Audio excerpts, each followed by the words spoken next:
Bonjour à tous et bienvenue pour l'interview. Je reçois aujourd'hui Jean-Marc Nollet. Bonjour. Bonjour. Alors, Jean-Marc Nollet, député fédéral, spécialisé ces derniers jours sur la matière nucléaire. Et souvenons-nous, il y a 5 ans, c'était la catastrophe de Fukushima.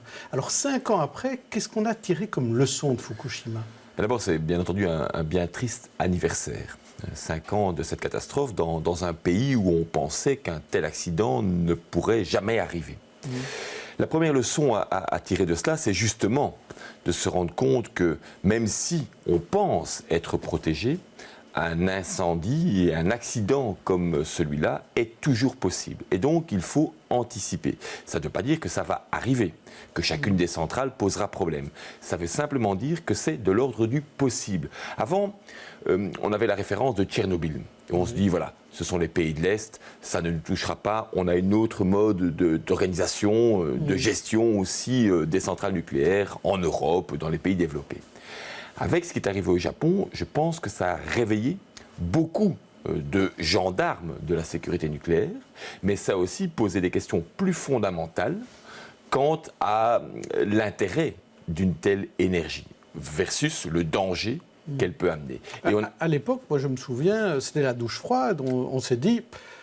C'est fini le nucléaire et même l'Allemagne a très rapidement réagi en mettant fin au programme nucléaire. Tout à fait. Angela Merkel, qui était plutôt une pro-nucléaire, qui développait le programme nucléaire en Allemagne, ayant pris connaissance de ce qui s'était passé à Fukushima, a très rapidement pris une décision ferme, irréversible, de sortie du nucléaire. Et ce programme est en cours. Et ça fonctionne en Allemagne.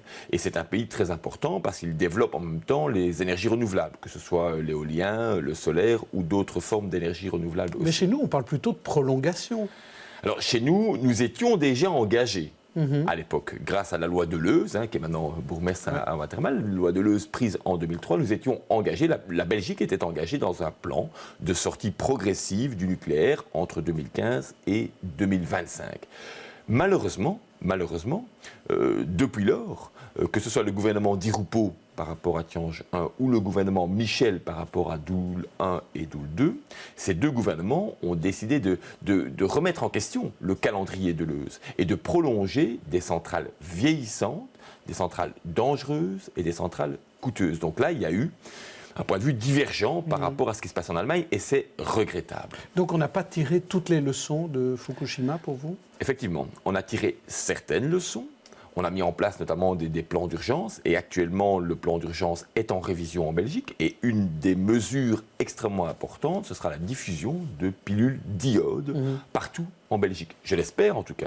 C'est une recommandation du Conseil supérieur de la santé qui est venu présenter son document au Parlement cette semaine-ci et qui nous a dit combien il était important justement, ayant pris connaissance de la manière dont les choses se sont déroulées à Fukushima, que partout en Belgique, sauf dans un petit coin, à Antoin, une petite localité, mais enfin bon, disons partout en Belgique, nous ayons les citoyens et chez eux les pilules d'iode nécessaires pour saturer au cas où un incident devait se produire à Tiange, à Doel ou même à Liré, à Charleroi, où on manipule aussi des éléments. Mais ce n'est pas juste pour faire peur, ça Écoutez, quand on lit le rapport du Conseil supérieur de la santé et aussi du Conseil scientifique de l'Agence fédérale de contrôle nucléaire, ils lui disent non, c'est pour s'organiser, c'est pour être prêt au cas où. Le propos le plus clair a été prononcé par le responsable de l'Agence française de sécurité nucléaire qui disait un accident du type de Fukushima est possible. Ce n'est pas un écologiste qui le dit. Le Conseil supérieur de la santé, ce ne sont pas des écologistes qui sont là. Il y en a bien entendu. Les écologistes relaient cela. Et notre propos est de dire, le nucléaire, on doit en sortir progressivement, c'est la loi Deleuze, et nous restons attachés à ce calendrier de la loi Deleuze, mais on sait très bien que ce n'est pas du jour au lendemain. Et donc, tant qu'il est là, on doit pouvoir aussi, au mieux, s'organiser. C'est de là la demande de faire suite. Et le ministre Jean Bonne n'a pas encore décidé de suivre la recommandation du Conseil supérieur de la santé. Alors, dans la nuit de mardi à mercredi, la Commission a voté la prolongation de Doel 1 et Doel 2. Donc, c'est un échec pour vous et pour l'opposition de manière générale. Ça va être voté en plénière, sans doute, selon majorité contre opposition. Est-ce que ça veut dire que là aussi, il y a une étape vers peut-être d'autres prolongations demain, dans d'autres cas, que ce calendrier dont vous parliez tout à l'heure, le gouvernement ne va pas le suivre. C'est surtout un échec pour la politique énergétique de la Belgique et c'est surtout un échec pour l'indépendance énergétique de la Belgique. Pourquoi ? Parce qu'on peut, sur notre territoire, développer des alternatives. Le régulateur et le transporteur d'énergie, Elia, nous avait dit il n'y a pas de besoin de prolonger la durée de vie des centrales de Doel 1 et de Doel 2. Des alternatives peuvent se déployer chez nous. Mais la ministre Marguem avait d'autres informations en la matière. Oui, enfin, c'est quand même plutôt paradoxal de voir la ministre refuser et balayer les arguments de la CREG, refuser et balayer les arguments d'Elia et se dire « moi, je sais mieux que tout le monde ». Je sais ce qu'il faut faire, je sais comment il faut le faire, j'ai mes propres chiffres et j'ai dit vous avez faux, moi je poursuis le nucléaire. Votre collègue Van de Lannotte, il va plus loin et il dit qu'elle a menti, la ministre Marguem. Il écrit une lettre à la commissaire européenne en disant qu'en refusant les conseils d'Elia, c'est un véritable mensonge ce que pratique Mme Marguem. Effectivement, par omission. C'est-à-dire que quand elle a transmis les documents à la Commission européenne qui se pose des questions, tiens, la Commission européenne, encore une fois, pas que des écologistes, mais ils rejoignent notre préoccupation. Quand elle a transmis les documents à la Commission européenne, elle n'a pas remis en annexe ces études dont je vous parle et qui affirment qu'il n'y a pas de problème à court terme. Mais il y a plus grave dans le dossier. Il y a plus grave dans le dossier de Doel 1 et Doel 2. C'est le fait que ces centrales ne répondent plus aux normes sismiques.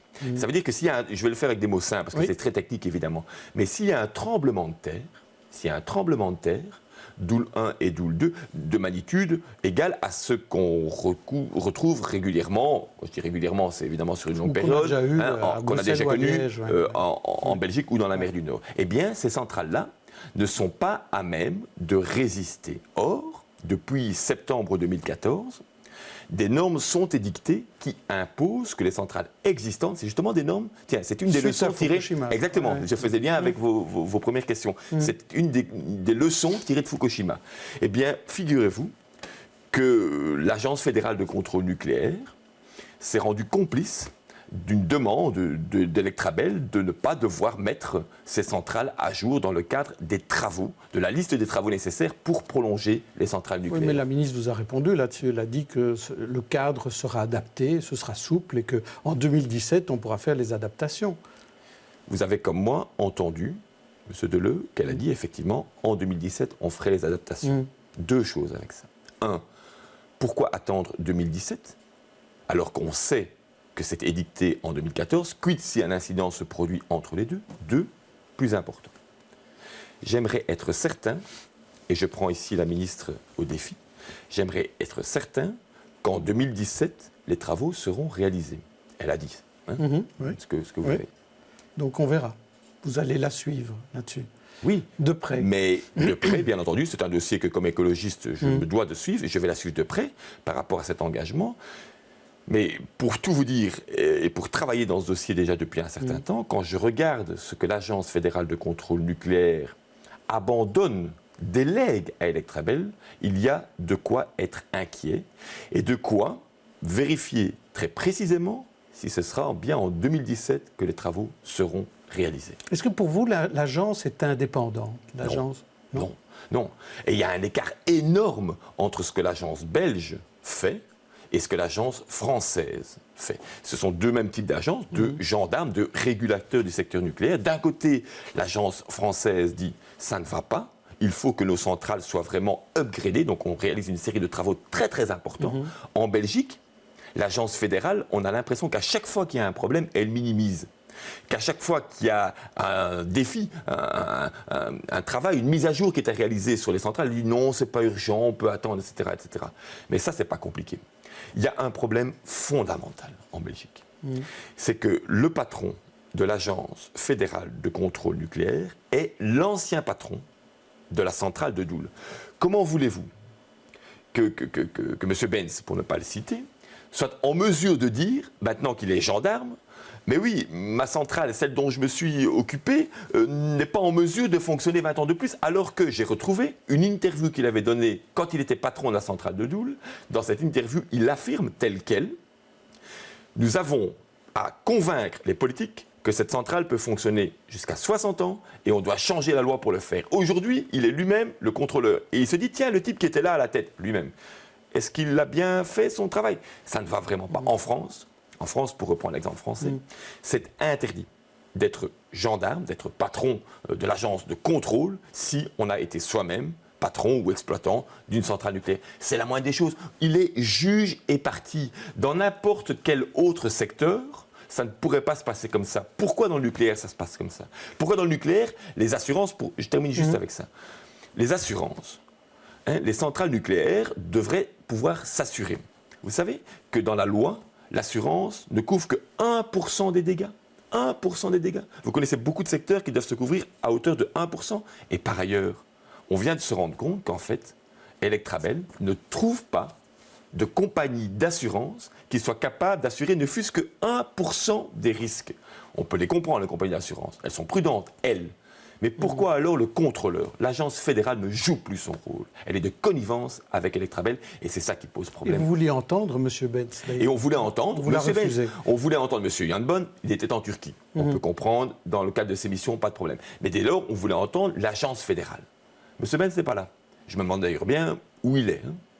Ça fait plusieurs jours qu'on ne le voit pas, qu'on ne l'entend pas sur ce dossier-là. Ce serait peut-être bien que vous l'invitiez un jour ici. Mais si quelqu'un l'a vu, peut-être qu'il nous prévienne. On ne sait pas où est M. Benz. En tout cas, il n'est pas là. Mais ce qui est plus grave, c'est qu'à ce moment-là, on dit « Mais pas de problème, faites venir un adjoint, faites venir un directeur, faites venir un ingénieur, faites venir un responsable du service. » Personne n'est disponible à l'Agence fédérale de contrôle nucléaire. Vous qui êtes dans le métier du journalisme, de l'enquête, vous trouvez ça normal? Merci Jean-Marc Nollet de ce que vous êtes venu nous rappeler concernant Fukushima et des suites en Belgique. On se retrouve demain pour une autre interview.